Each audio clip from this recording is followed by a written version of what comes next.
Hello, Six Bike Garage viewers. This is my 1974 Yamaha RD200A.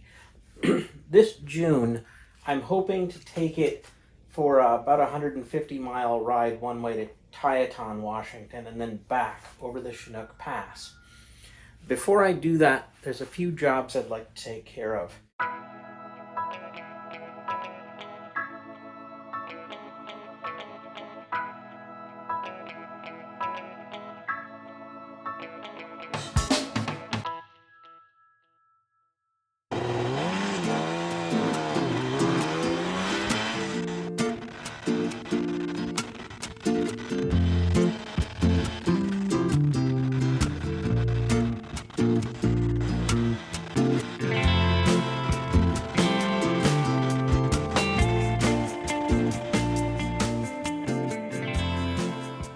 The rear wheel, the first thing I need to do is disconnect some stuff from the rear brake.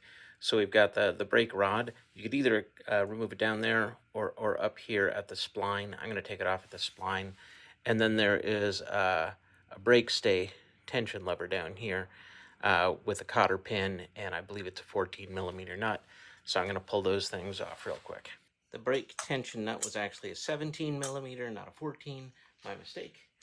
Now I've got to take off this cotter pin and get that nut out.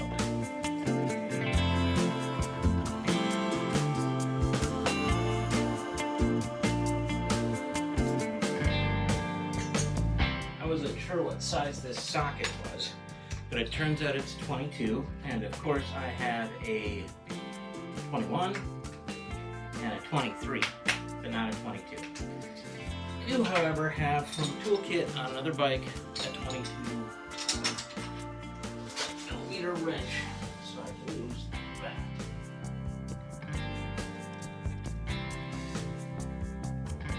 Back on the right side of the bike, got axle has a hole. Kind of pull it and twist it. So I suppose I could have pushed it a little more from the other side to get it started, but there it goes.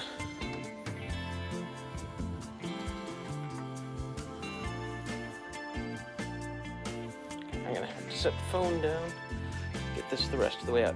I'm gonna finish pulling this out, then this is a spacer. That'll pull out, and the wheel will pull to the right and drop down, and I can pull it off.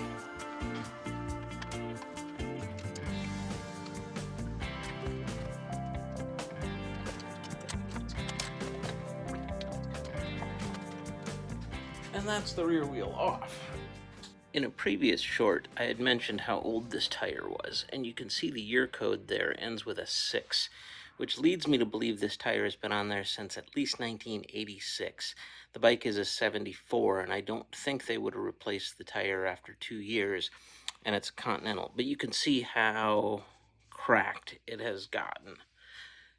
And I've still been riding it, but mainly because it's got a fresher tube in it, and I haven't taken it out in the rain at all. But since I'm going to be going over a mountain pass with it, I want to put something better on there.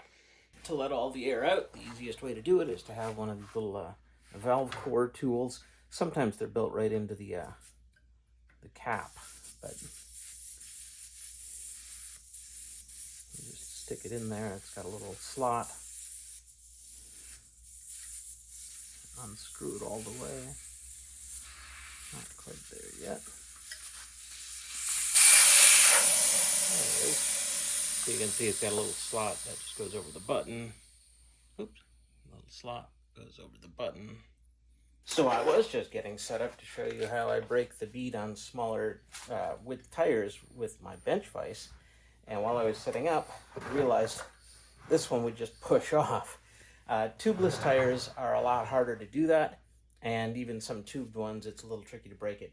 But since these are tubed, a lot of the times the tubed ones are easier. And like I say, yeah, this one just pushed off once the air was out of it. So now I've got to loosen the nut and lock nut on the tube so I can push that out, and then I can get my tire irons and start pulling the tire off the wheel.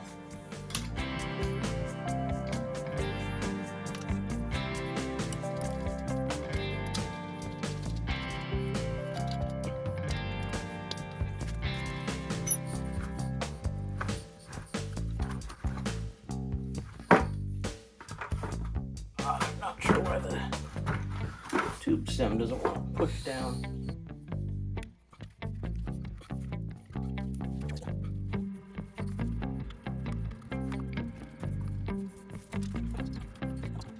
So the tricky thing, especially if you're dealing with a stiff tire, is making sure they drop all the way into the channel on the opposite side so the tire has room to move. This one feels like it's having some trouble getting there, but you know, the other thing I gotta do, I need some of my magic sauce, dish detergent and water. Anytime I'm using rubber on metal, it's my go-to.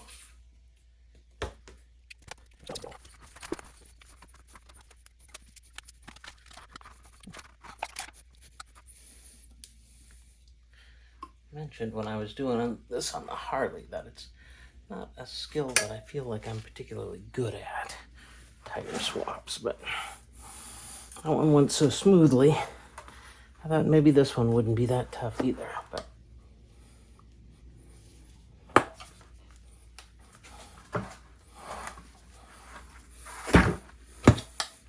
certainly not how it's wanted to work out.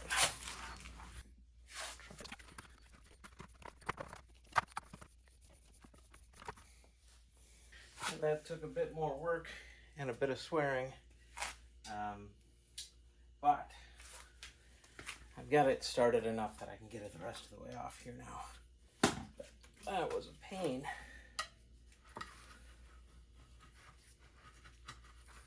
I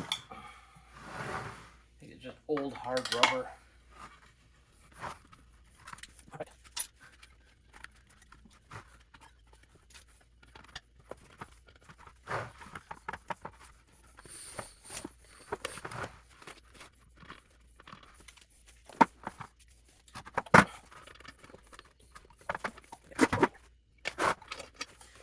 All right, old tube out. I can get this tire the rest of the way off. I just pull off at this point. Let's find out.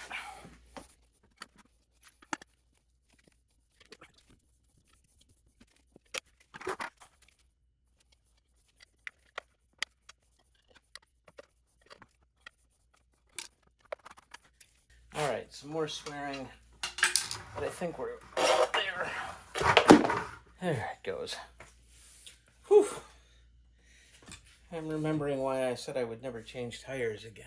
So I was originally just going to reuse the rim strip because I know it's not that old, but I see a couple of spots here where, I don't know, maybe I damaged it with the tire iron when I was taking it apart, but a little bit more up here. So just to be safe, I went ahead and ordered a couple of new rim strips. It's going to give me a little time to see if I can clean up a little bit of this rust that's in the corners before I mount the new tire as well. Since I have to wait for the rim strip for the rear wheel anyway, and I ordered another one for the front, I might as well take the front tire off while I'm waiting, and that's going to let me start to get to work on the forks as well. As you can see, the front is a little more complicated because I've got a twin leading shoe drum brake and the speedometer cable. So I've just got to get this stuff detached before I can pull the wheel off. So the first step is going to be taking off brake linkages, excuse me.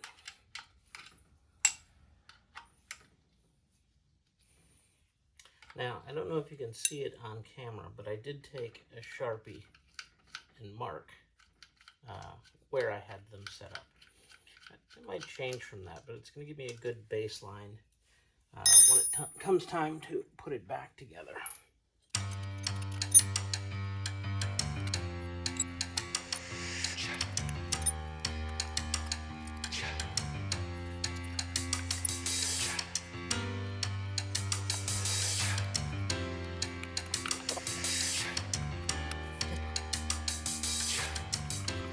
Speedo cable has this little clip, a little different than other ones that I've come across.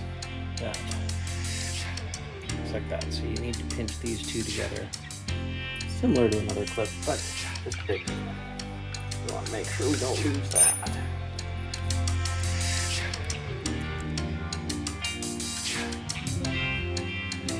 realized that I don't know how the balance is going to change once I take the wheel off, and I don't want it to tip backwards since I don't have a rear wheel on there. So I put a jack stand and a piece of wood underneath my swing arm. So now, that should be fine.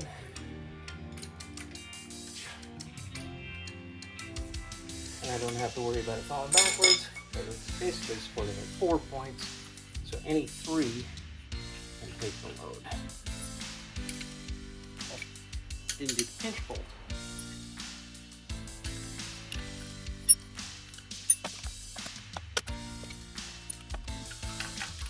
Well, maybe I'll have to undo this linkage after all.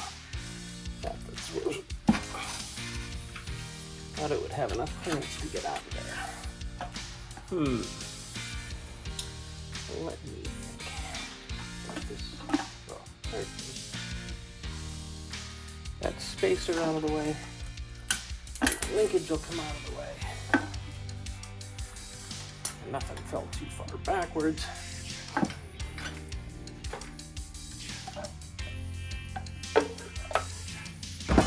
There's our front. There's the front brake. Twin leading shoe design. A little bit of glaze on there. Check that out.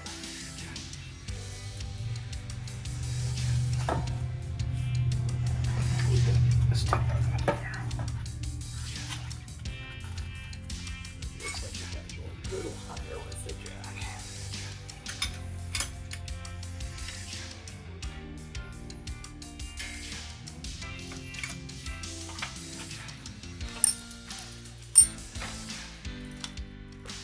And we're good. All right, that is the front tire out. And this one doesn't look like it's going to be any trouble to break the bead on either. Looks like it's just going to clip right off the rim.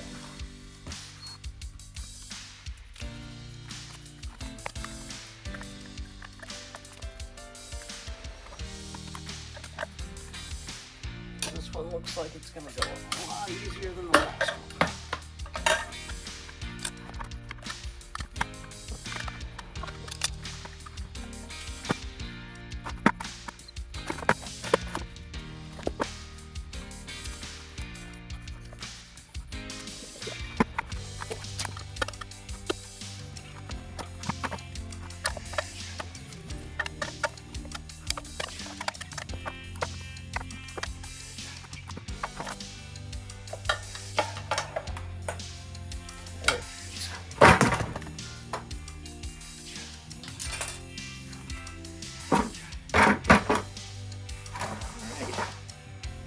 Rim looks a little better. There's still a few minor rust spots, so I'll clean those up.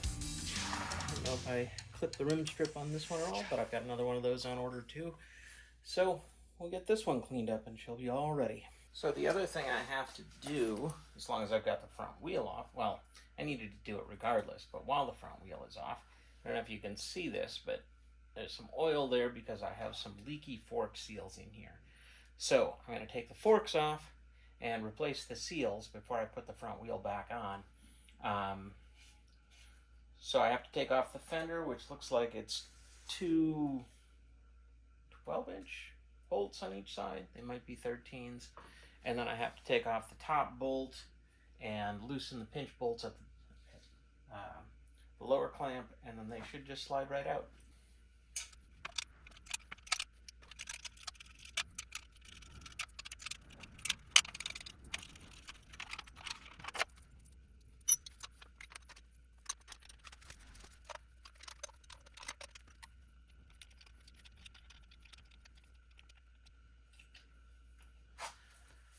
I think I may actually need to start lowering the fork tubes before I can get that bolt all the way out, because they interfere with the handlebars.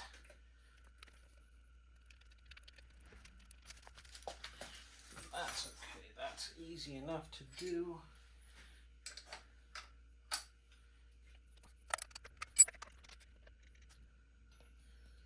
And there is fork 1.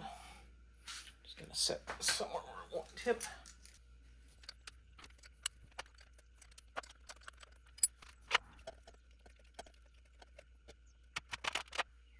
And there's fork 2.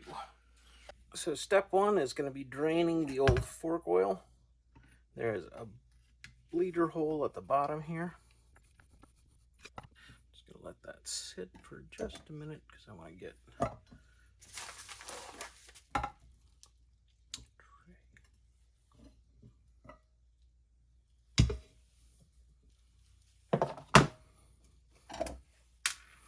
this fork oil doesn't look too bad, and it's largely because I haven't put a ton of miles on it since I did them last. I mean, it's been 10 years, so it's old, but I haven't been worked too hard. So while that's draining, I'm going to pop off this dust boot.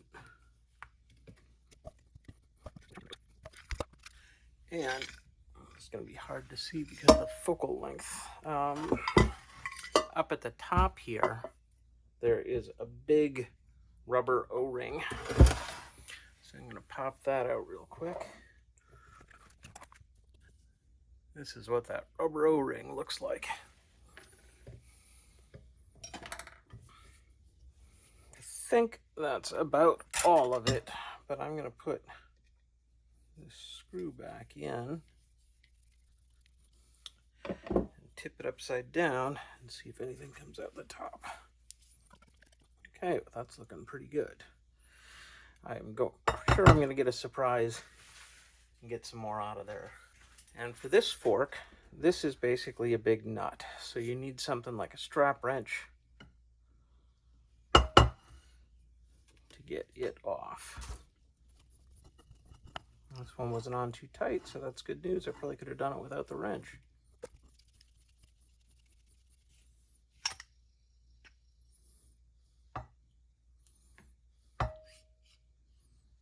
There's some more oil.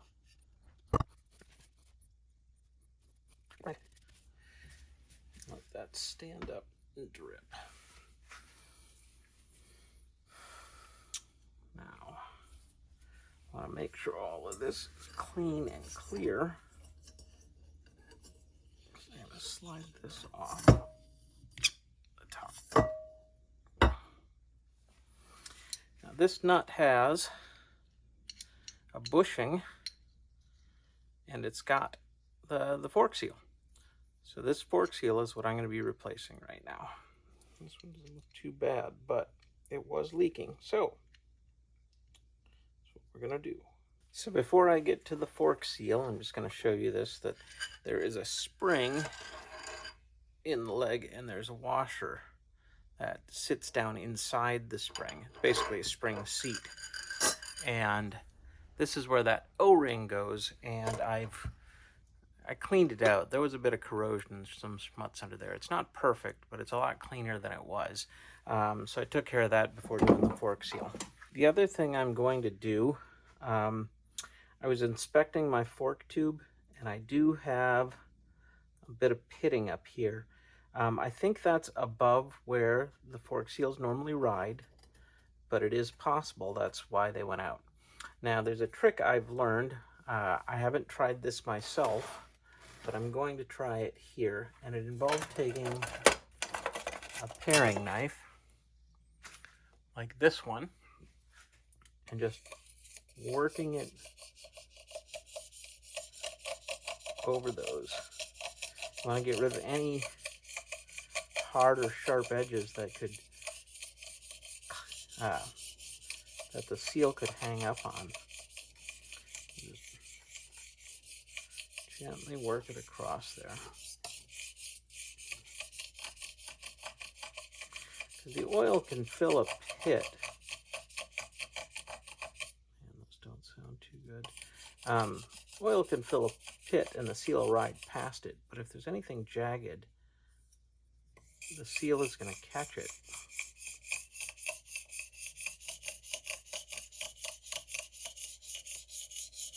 So you want to make sure it has the ability to smoothly get by that.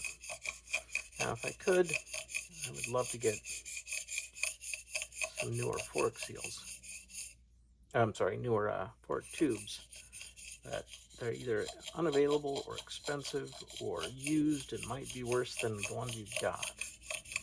So this is what we're going to do for now. They weren't leaking that bad, and You know, honestly, for my trip, it'd be fine, but I'm hoping I can get it fixed well enough that it's not an issue. I don't know if you can hear it, but that sounds a lot smoother than it was. Feeling a lot better too. I ended up deciding to use a little bit of 1500 grit. And I'm just using it with some of the oil.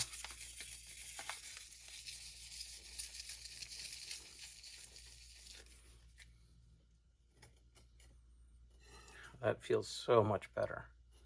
That feels so much better. So hopefully that means they won't leak again. So I've just taken my fork seals out of the freezer. I believe these are the right size, but I just want to double check before I take the old ones out. And they do appear to be the correct size. All right, I'm gonna go put these back in the freezer until I get that out. So why, you might wonder, did I put them in the freezer? And it has to do with thermal expansion and contraction. When trying to put the new one in, it's going to be better if it's shrunk as much as it can be. So now I just have to work this one out. So the best way I found to remove the old seal, I've got some soft mouth on my vise, and I'm just going to use a tire spoon here and a rubber backing. Come on. Here it comes. There it goes. And that's the old seal out. So, with the old fork seal out, I'm going to go get the fresh one out of the freezer. I've got a, what is this? 1 3/16 inch socket that fits nicely in here. Oh, I'll also note, I took out the bushing out of the bottom. It's held in place with a rubber O-ring, and you just need to get it past it to get it out. So I'm going to get the new seal out of the freezer. I'm going to put a little bit of fresh fork oil around the edge of it, and I'm going to just try and push it home. And I'm hoping I can just push it home with my hand, but I've got a rubber mallet if it needs a little bit more persuasion than that. You always want to install the open side of the seal down.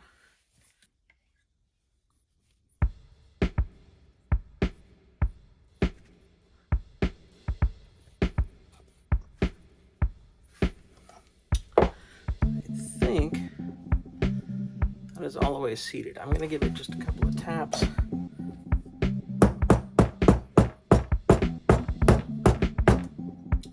Make sure. That looks like that went right where it needed to go. All right, new fork seal installed. Put a little bit of oil on my bushing here. Get that past the O-ring into place. And we can reassemble our fork.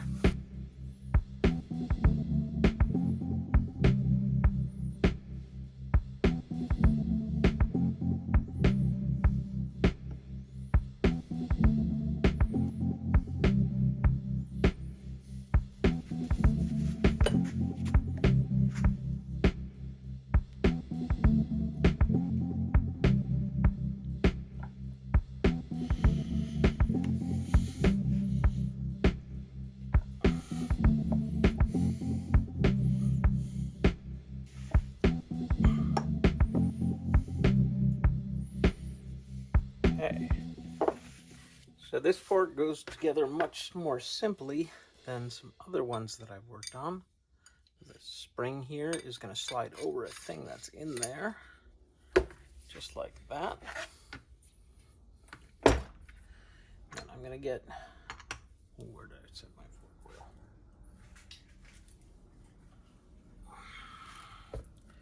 Going to get a bit of clean fork oil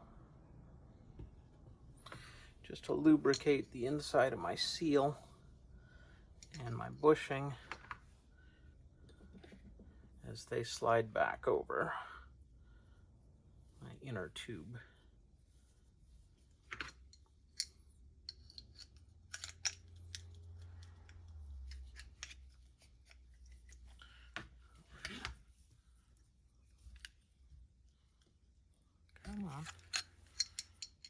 lip wants to grab right here.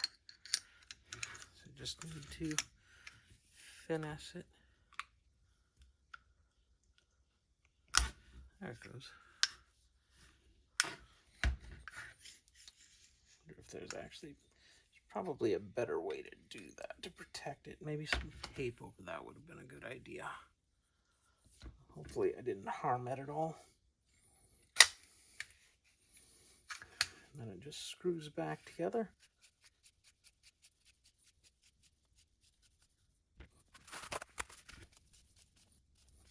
And there's the bottom. That's all the tighter I'm going to make that. Make sure my screw at the bottom is snug. And then I believe the manual said I need 157 cc's. Let's just check. 157 cc's per side. 157 is a pretty precise number. So I'm going to go with 150 here.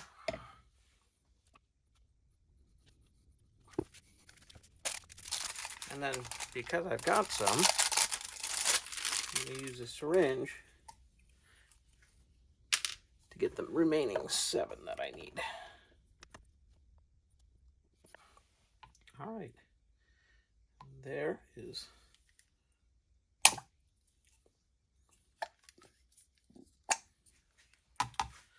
7 more cc's.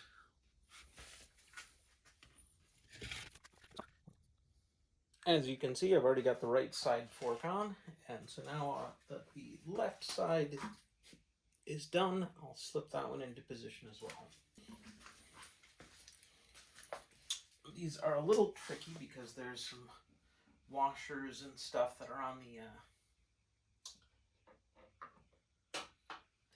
headlight holders. It all needs to line up. One of the things is kind of a rubber O-ring thing. That was a little tricky on the first one.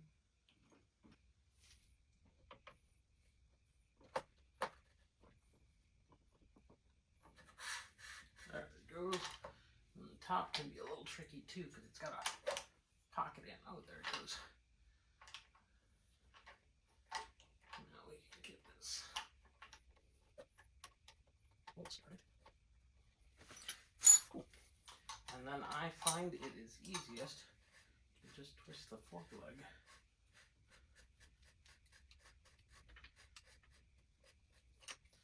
And once we're close, check my alignment on my turn signals.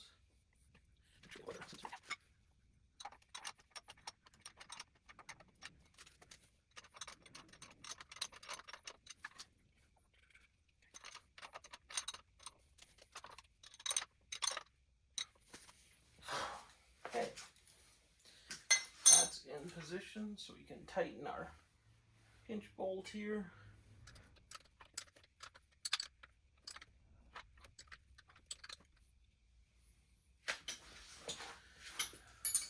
Cool. Make sure to get that set right. Now our fender can go back on.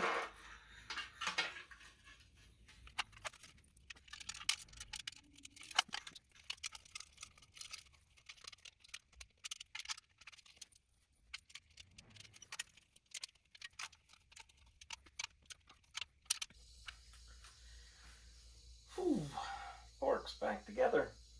So today in the garage, I'm going to try something new. Typically, I use my water and Dawn for any sort of rubber to metal contact, but since this rim did have a little bit of rust in the corner here, I started worrying about trapping moisture next to the metal. I don't know how much of an issue it is, but I was looking online and I came across this stuff. Ruglide. It's a tire mounting lubricant. So I'm going to throw some of that in a spray bottle and try that out. Apparently this is not just lubricates, but it acts as a to protect the metal as well. So we'll see how it works. So for my rear tire, I've got a tire from Mitas. I think that's how you pronounce it, not 100% sure. It's a 325 by 18 inch tire with an H rating.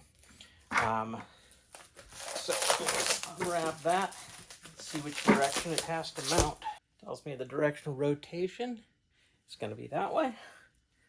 So if I've got it like this, that means my rear hub is on like that. Cush drive on the side of the chain. So we're going to put it this way. The next thing I'm going to do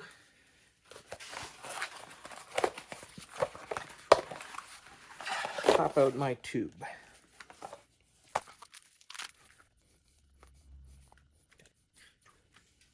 Now there's some debate about when you get two nuts, do they both go outside the rim so one goes tight against it and the other one acts like a locking nut? Or does one go inside the rim and the other is on the outside? In answer to my question, this clearly shows two nuts on the outside of the rim and just the washer on the inside. So that's the way we'll do it.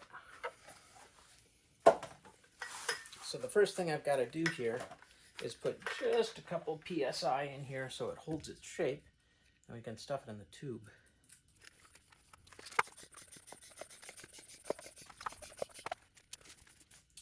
So the Ruglide does recommend that you put some between the tube and the tire. So I'm going to go ahead and spray just a bit of this on the inside.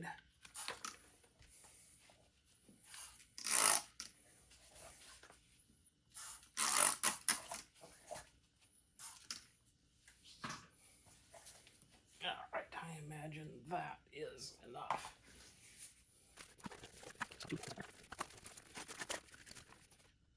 I just realized the rotation arrow is multi-directional. It can go either way.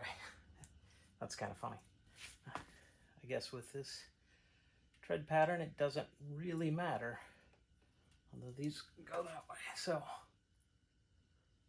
we're going to keep it the way I had it. Next thing I need to do is get my new rim strip. We'll get that onto our rim. Just want to make sure you align the hole for the air stem. Zip it around there.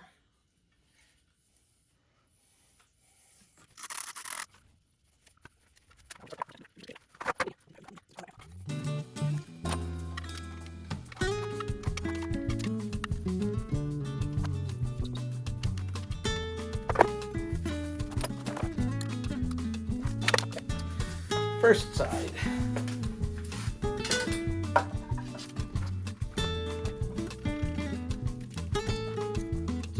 Tricky me feeding valve stem. That was easy, but I took the stem out so it would have less air. I was able to get my finger behind it and push the valve stem through the rim. So I'm going to lock it in place with nut. I'm going to put the core back in.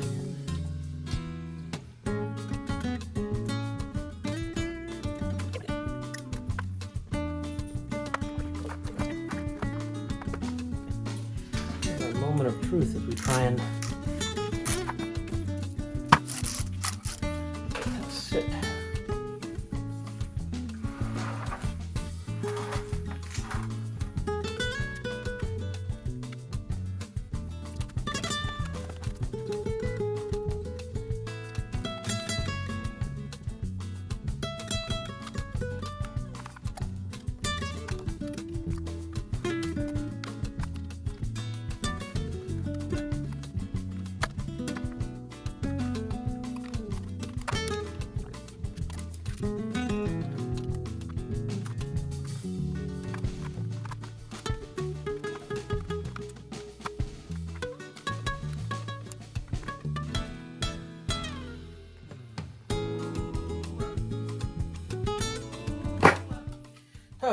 We're on.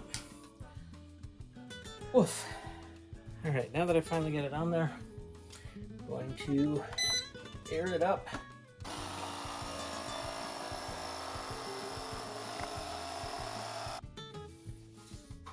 don't hear any sounds of leaking, so that's good, but I'm not so sure the bead's set either.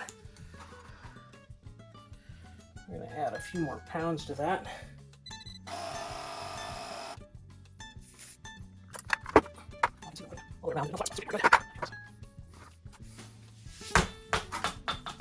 Yeah, I think it actually might be okay. But I got the rear mounted, and so now I'm going to tackle the front, hoping this one goes a little smoother, because that first one was was struggling with it a bit.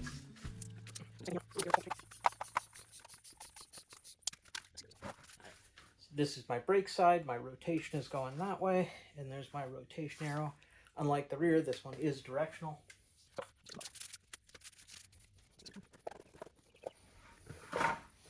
So my front tire, forgive me if I'm mispronouncing this, but it's a RD200A. I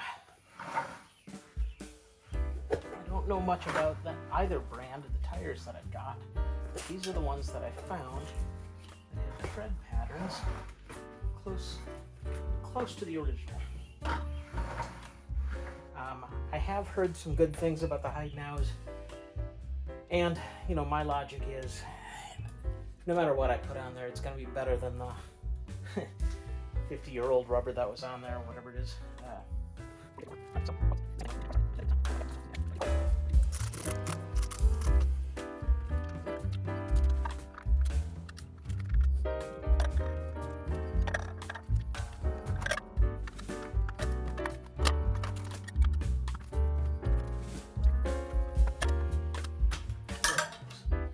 Alright, that's the first side.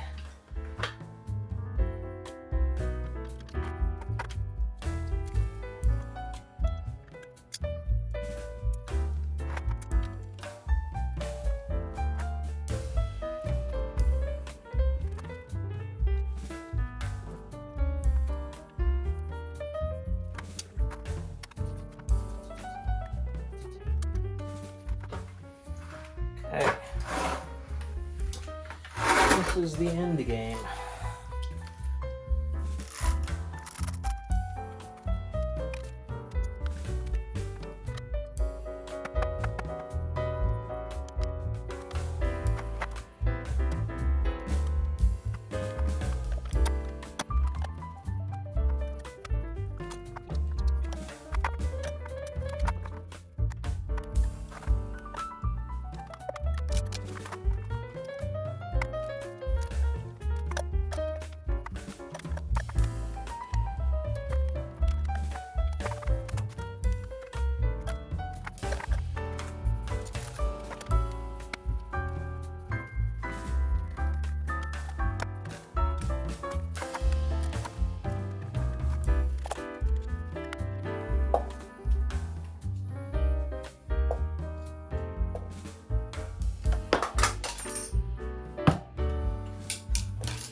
I hope somebody out there can tell me what I'm doing wrong.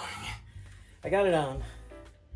Fingers crossed, praying that I didn't pinch a tube anywhere. But I feel like there's got to be a better way to do that. So, let's see if it'll hold air.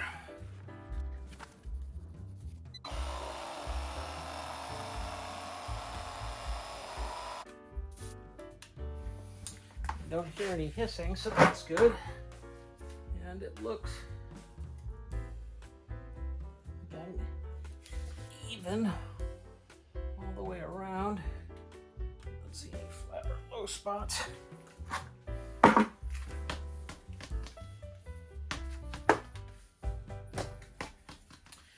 All right, I think I'm good. I think I finally have 2 new tires. So I've improvised myself a bit of a wheel balancing station so I can check the balance on the tires. Now I've thrown the front tire in there and it keeps settling on the same spot, but I don't have any wheel weights. So I just ordered some. I decided to go with the kind that you can clip onto the spokes so that they can be taken off and reused. But it keeps settling in this same spot. So the other thing I want to do, since my drum brakes have built up a little bit of glaze, I've just got some, I think this is 150 grit sandpaper. So I'm just going to hit my shoes and I'm going to hit the inside of the disc just to scuff them up a bit.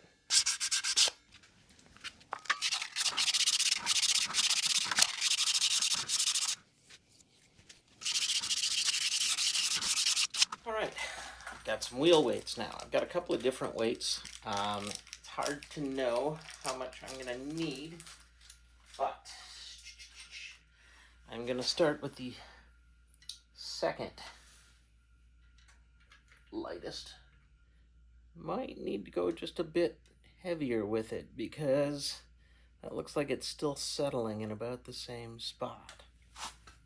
My rear wheel, however, might be in good balance because I gave it a spin and it's I didn't spin it that hard and it is just continuing to roll. Yeah, I'm actually really surprised because it was spinning for a long time before I turned the camera on. And it, like I said, it just continues to go. Finally looks like it might be slowing down a little bit. Maybe there's a little bit of a heavy spot there. Not much.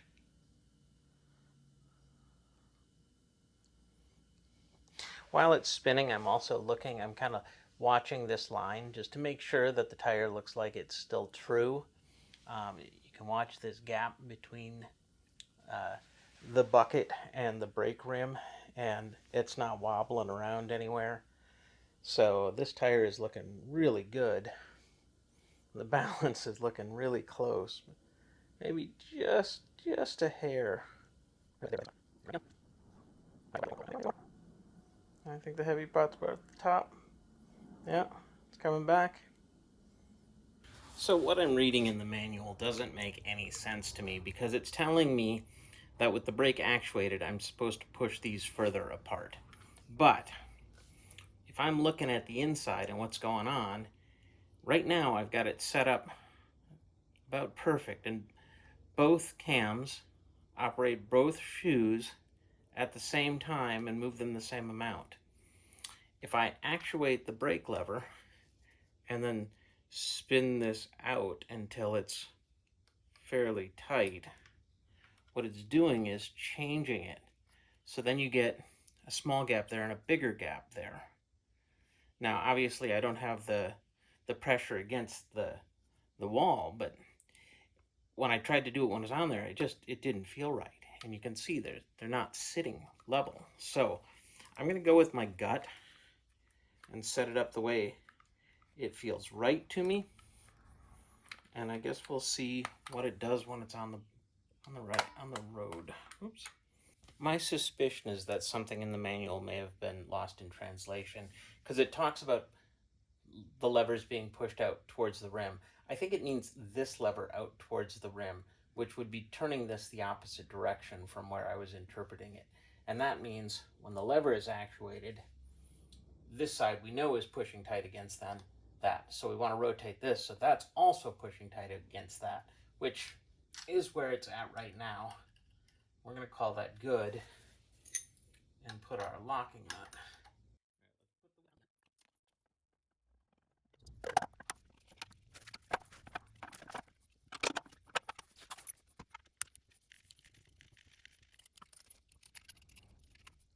I'm going to see if I have a new cotter pin that'll fit here. I do.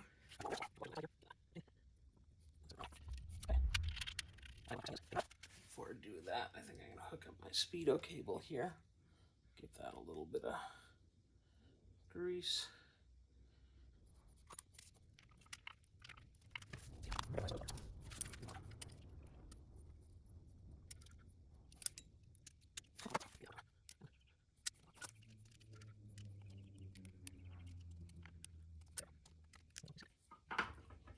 Alright, it seems to be seated. Alright, so I need to torque this up Get a new cotter pin for that. Check my front brakes again. Adjust them down here. We'll get back to that.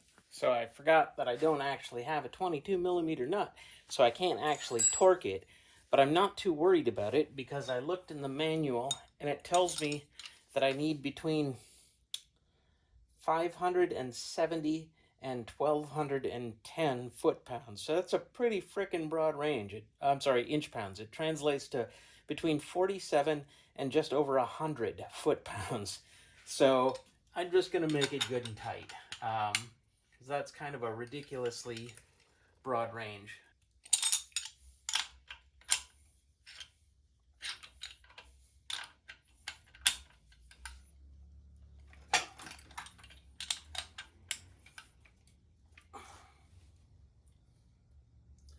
And that feels good to me. And I've got another new cotter pin. Maybe I need to try and bump it a little bit further to get that to line up. I'll try and get it a little bit tighter.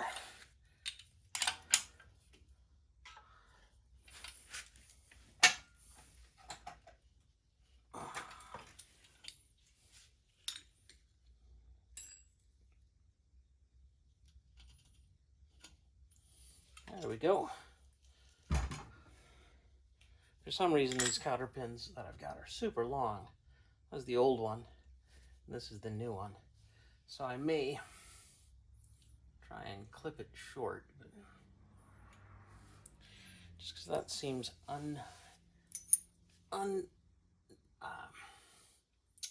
unnecessarily long. We'll put that one over like that. That one down there. And yeah, I'm going to try and clip these off a little bit shorter. And then just have to do up my pinch bolt, which is 13, huh? Or is it 14? Oh, 13.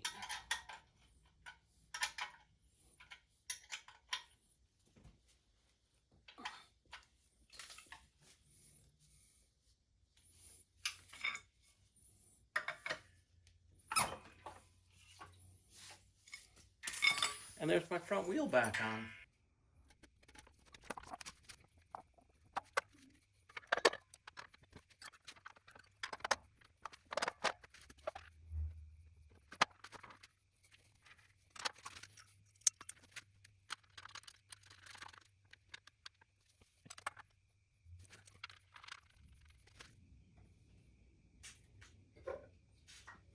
All right, with the new tires on and forks rebuilt and the clutch all good, it is time to go for a test ride.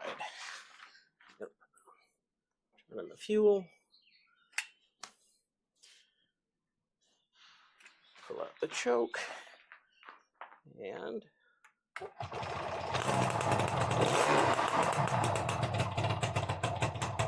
just going to give her a minute to warm up.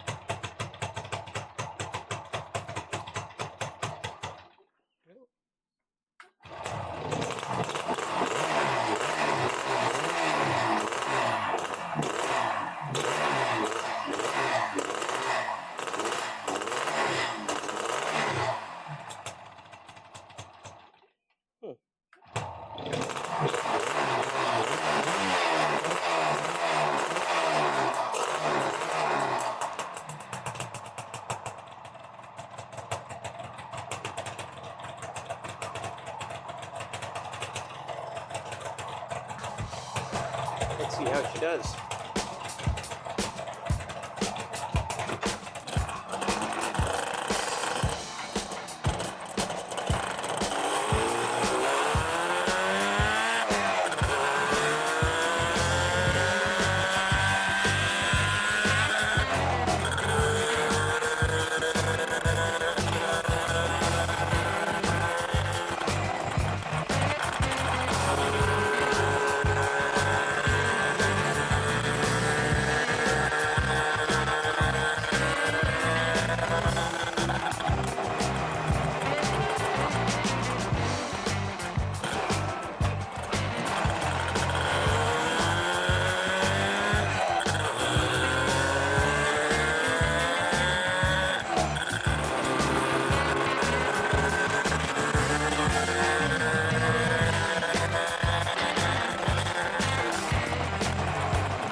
As always, thanks for watching.